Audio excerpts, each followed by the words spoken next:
Doctor Shahan আপনার কাছে আসতে চাই। এনসিপি এবং জামাতের একই জোটে আসা নিয়ে গতকালকে আমরা আলোচনা করছিলাম এবং এটার ফলে আসলে এনসিপি কি ক্ষতির মুখে পড়তে পারে সেটা আপনি বেশ বিশদভাবে সামাজিক যোগাযোগ মাধ্যমে লিখেছেন। এখন যে অবস্থায় নির্বাচনের সমীকরণটা দাঁড়ালো তাতে কে আসলে লাভবান হলো দিন শেষে, বিএনপি, জামাত না এনসিপি? না মানে আমরা যদি হচ্ছে গিয়ে যেই সমীকরণের আলোকে দেখি, আমার কাছে অবশ্যই এই ব্যাপারে আমার কোনো সন্দেহ নেই যে বর্তমানে নির্বাচনের যে সেটা আছে সেখানে জামাত অবশ্যই এতে লাভবান হয়েছে, এই ব্যাপারে আমার কোনো সন্দেহ নেই। যেই ঘটনাটা ঘটেছে যে আপনি যদি দেখেন যে তিনটা বিষয়, আমার একটা ভয়ের ব্যাপার আছে। ভয়ের জায়গাটা আমি বলি যে নির্বাচনটা নিয়ে আমার এক্সপেকটেশন যেটা ছিল যে এই নির্বাচনটা হবে হচ্ছে মোর পলিসি লেভেলে, এই অর্থে যে আমি এমপ্লয়মেন্টের আমার প্ল্যান হচ্ছে এইটা আর আমার প্ল্যান হচ্ছে এইটা, সো এই দুই প্ল্যানের একটা তুলনা করার বা এই বিষয়গুলো নিয়ে, যেটা আমরা আনফর্চুনেটলি আমরা কখনো দেখিনি। সো আমার আশা ছিল হচ্ছে যে হয়তো এবার আমি ইকোনমি কীভাবে ঠিক করব, দারিদ্র্য কীভাবে দূর করব, দুর্নীতি নিয়ে আমার প্ল্যানটা কী, এবং এই দুইটা প্ল্যানের হচ্ছে গিয়ে পার্থক্যের জায়গাটা আমার একটা ভয় হচ্ছে যে সেই জিনিসটা আমি দেখতে পারবো কি না।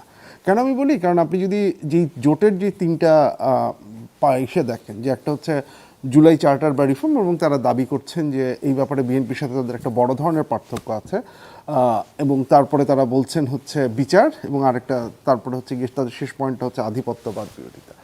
একটা যেটা চান্স আছে যে এই তিনটা অ্যাঙ্গেলেই তারা বিএনপিকে অ্যাটাক করার চেষ্টা করবেন। বিএনপিকে ইন্ডিয়া যথেষ্ট না এরকম একটা ইস্যু হবে, এবং তারপরে হচ্ছে এন্টি রিফর্ম, এবং একই সাথে হচ্ছে আওয়ামী লীগকে রিহেবিলিটেট করার চেষ্টা করবে, এরকম একটা জায়গায় আলোচনাটা চলে যাওয়ার পসিবিলিটি আছে। মানে এটা শুধুমাত্র পার্থক্যের জায়গা না, এটাকে ওই জায়গায় নিয়ে যাওয়ার। যদি এরকম হয় তো অফকোর্স বিএনপি এটার একটা রিটেলিয়েট করবে, সেও এটার একটা উত্তর দেবে। আবারও আমরা হচ্ছে সেই বিভাজন, আইডেন্টিটি পলিটিক্স, সেই জায়গাটায় চলে যাব।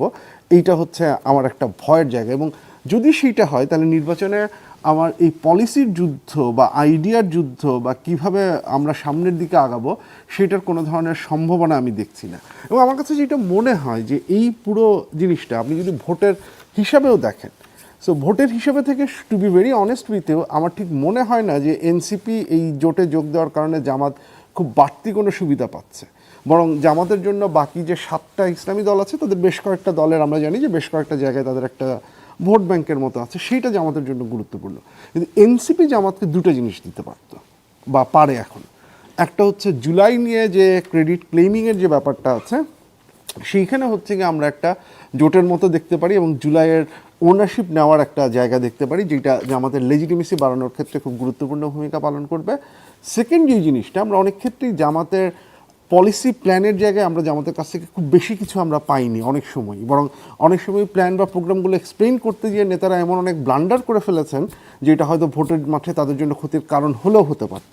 সেই জায়গা থেকে এনসিপির আইডিয়াগুলোকে আমি জানি না যে এটা কি জোটবদ্ধভাবে একটা ম্যানিফেস্টো হবে নাকি আলাদা আলাদাভাবে হবে। একটা কথা শোনা যাচ্ছে যে ওই এনসিপির 24 দফাকে ভিত্তি করেই হয়তো কাজ হবে, তাহলে সেই ক্ষেত্রে আপনি রেডিমেড একটা জিনিস আপনি হচ্ছে গিয়ে পেয়ে যাচ্ছেন, যেটা আপনার আইডিয়ার লড়াইতেও হেল্প করতে পারে যদি আপনি ওই জায়গায় যেতে চান। সো এইসব কিছু মিলে আমার কাছে অফকোর্স এটা জামাতের জন্য সুবিধাজনক। এনসিপির জন্য আমি এখনও পর্যন্ত এখানে সুবিধার কিছু দেখছি না, বরং এনসিপির আমি অনেক কিছু হারানোর দেখছি। কি হারাচ্ছে এনসিপি? দেখুন, প্রথম কথা যে আপনি ইনোভেশনের একটা সার্ভের উপরে কিছুদিন আগে একটা আলোচনা হয়েছে, সেটা যদি আপনি দেখেন যে এনসিপির ভোটারদেরকে যখন জিজ্ঞেস করা হয়েছে, প্রথম কথা এনসিপির ভোটের সংখ্যা কিন্তু খুব বেশি কিছু না, সর্বনিম্ন যে জরিপগুলো 2%, সর্বোচ্চ 6% পর্যন্ত আমরা দেখেছি। এর মধ্যে হচ্ছে এনসিপির ভোট ঘোরাঘুরি করছে।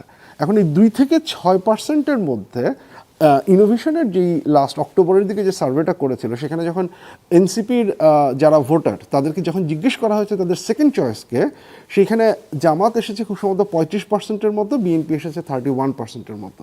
এনসিপির ভোটারদেরকে যখন জিজ্ঞেস করা হয়েছে কোন দলকে আপনি কখনোই ভোট দিবেন না, সেখানে জামাত পেয়েছে 46%-এর মতো, বিএনপি পেয়েছে 41%-এর মতো। তার মানে হচ্ছে যে এনসিপির যে কোর বেস, সেটা যত সামান্যই হোক না কেন, এর মধ্যে একটা বিশাল অংশ আছে যারা এই দুই দলের কোনোটাকেই চান না, তারা একটা তৃতীয় ধারার মতো এসেছেন।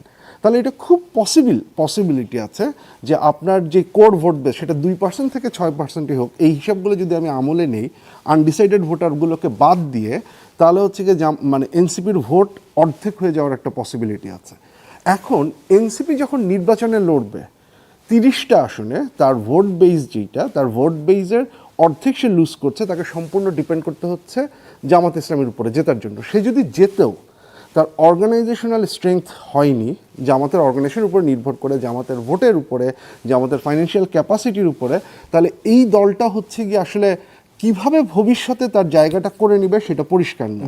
আরেকটা জিনিস আছে আইডিওলজি, সেটা নিয়ে আমি পরে কথা বলছি। এই মধ্যে জানিয়ে রাখি মীর মোহাম্মদ হেলাল উদ্দিন আমাদের সাথে যুক্ত হয়েছেন। স্বাগত আপনাকে আমাদের এই অনুষ্ঠানে। আপনার কাছে আসবো এর পরে। আপনাকে ধন্যবাদ। ডক্টর মির্জা গালিবের কাছে এই ফাঁকে আসতে চাই। এই যে জোটটা হলো এনসিপি এবং জামাতের, সেটাকে বলা হচ্ছে নির্বাচনী আসন সমঝোতা, আদর্শিক কোনো জোট এটি হয়নি। আসলে আদর্শের ব্যাপারে বা রাজনৈতিক লক্ষ্যের ব্যাপারে এই যে ঐক্যটা হলো, সেখানে মিল কতটুকু এই দল দুটোর মধ্যে? আচ্ছা, ধন্যবাদ মঞ্জুর। তো আমার মনে হয় যে বাংলাদেশের রাজনীতিতে তো আমরা এর আগেও জোট ভিত্তিক রাজনীতি দেখছি।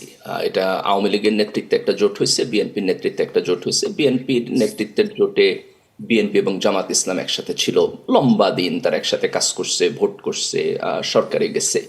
এবং সেখানে বিএনপি রাজনৈতিক দল হিসাবে তার যে আইডিওলজি কর্মসূচি এবং জামাত রাজনৈতিক দল হিসাবে তার যে আইডিওলজি এবং কর্মসূচি, এটা তো ডিফারেন্ট কর্মসূচি এবং আইডিওলজি। কিছু কিছু জায়গায় মিল আছে, আবার অনেক জায়গায় অমিল আছে। এবং এই দুইটা দল একটা লম্বা সময় জোটে থাকার পরেও কিন্তু আমরা দেখছি একজন আরেকজনের মধ্যে বিলীন হয়ে যায় নাই, যার যার রাজনীতি শেষে করছে, আবার একটা সার্টেন টাইমের পরে তারা আলাদা হয়ে গেছে। ঠিক একইভাবে আমি মনে করি যে এখন জামাত এবং এনসিপির যে জোট, এই জোটটাও একেবারে নির্বাচনী জোট। নির্বাচনকে সামনে রেখে তারা একজন আরেকজনের সাথে একটা আন্ডারস্ট্যান্ডিং করতেছে, কিছু কমন জায়গাগুলোতে তারা এগ্রি করবে এবং তার মধ্যে দিয়ে নির্বাচন করবে। এখন এগ্রিমেন্টের জায়গায় যদি আমি দেখি যে কেন তারা কাছাকাছি আসলো ভিন্ন ভিন্ন পলিটিক্যাল ইডিওলজি থাকার পরও, আমার বোধ হয় যে এই এগ্রিমেন্ট বা যেই জায়গায় ধরেন কিছুটা ইডিওলজিক্যাল কোহারেন্স তৈরি হবে একজনের সাথে আরেকজনের, এইটার দুইটা কম্পোনেন্ট আছে। একটা কম্পোনেন্ট হলো জুলাইয়ের গণ অভ্যুত্থান, যে জুলাইয়ের গণ অভ্যুত্থানে যখন এনসিপির এখনকার নেতৃবৃন্দ অংশগ্রহণ করছেন, তারা ছাত্র শিবিরের তরুণ নেতৃবৃন্দের সাথে একসাথে কাজ করছেন। তো তাদের আগে থেকেই চেনা পরিচয় ছিল, একসাথে কাজ করার একটা দীর্ঘ সময়ের অভিজ্ঞতা ছিল। তো এই জায়গাটা তাদেরকে জামাত ইসলামের অনেক কাছাকাছি আনছে। এবং দ্বিতীয়ত হলো যে ঐক্যমত্য কমিশনে যে সংস্কার প্রস্তাবের যে আলোচনা, যেটা আমরা সর্বশেষ একটা জুলাই সনদের জায়গাটাতে দেখলাম, এই জুলাই সনদের অধিকাংশ জায়গাটাতে কিন্তু জামাত এবং এনসিপির মধ্যে খুব মিল ছিল। জামাত মোটামুটি ভাবে জুলাই ঐক্যমত্য কমিশন যা প্রপোজ করছে তার 2-4টা জায়গায় তাদের দ্বিমত থাকলো, বাকি জায়গাগুলো তারা মেনে নিচ্ছে। বিএনপির তুলনায় জামাতের সাথে এনসিপির এই জায়গাটাতে মিলটা বেশি। তো এইটা এই জোটকে কিছুটা ফ্যাসিলিটেট করতে পারে। তবে আমি মনে করি এটার মূল মোটিভেশন একটু ডিফারেন্ট। জামাতের দিক থেকে এটার মোটিভেশন হলো যে জামাত মূলত ডাকসুর মডেল ফলো করতেছে।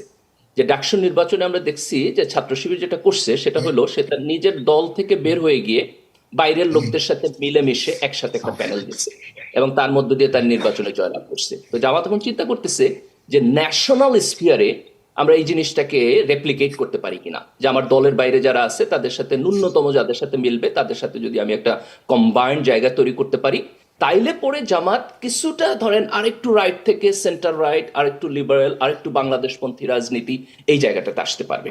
তো এটা হচ্ছে জামাতের দিক থেকে এখানে motivation। আরেকটা কথা সামনে এসেছে, সেটা হচ্ছে গিয়ে এনসিপির সদস্যদের মধ্যে এমন অনেকে আছে যারা কোনো না কোনো সময় জামাত শিবিরের রাজনীতি বা ছাত্র শিবিরের রাজনীতির সাথে জড়িত ছিলেন, পরে সেখান থেকে বেরিয়ে এসেছেন। তাদেরকে একটা ভূমিকা থাকতে পারে এই যে জোটটা হলো, সেখানে কি আদর্শিক কোনো মিল আছে?